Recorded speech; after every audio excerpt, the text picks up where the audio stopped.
Let's talk about how to make a solid tape performance hoop.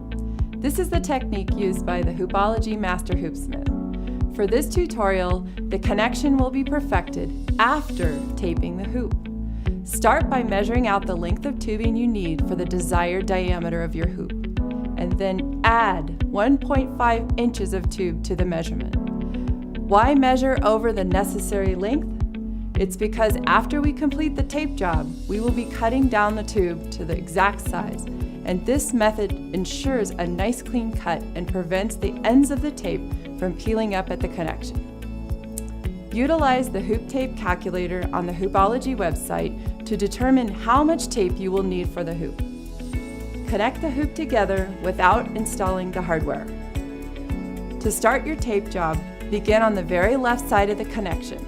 This is so you can find your connection after you are finished taping. Be sure to watch our deco tape video to see an in-depth tutorial of how to apply various types of decorative tape to a hoop. Our taping technique for performance hoops is to use a single continuous strip of tape over the entire hoop. This can be difficult for new hoop makers, so it is completely acceptable to use multiple strips of decorative tape in 5 to 15-foot sections. However, we recommend that every solid tape performance hoop has a crystal clear protection tape layered over the top. This is especially important if you are not using one continuous piece of tape. Once you have the entire piece of decorative tape cut off the master roll, it is a good idea to feed the tape onto the floor so that it is not tangled and easily layered on the ground.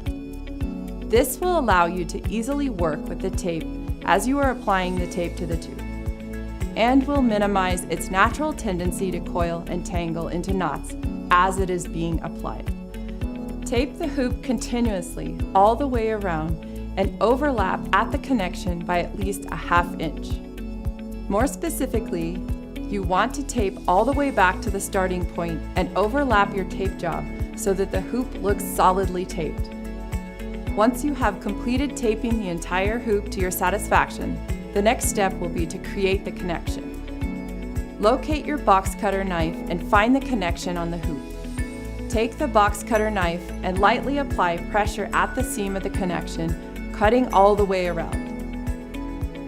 This is the point at which you want to apply a layer of crystal clear protection tape if you choose to do so. Please see our video showing this process in detail.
We hope this video is helpful for you to create beautiful performance hoops of your own, and happy taping!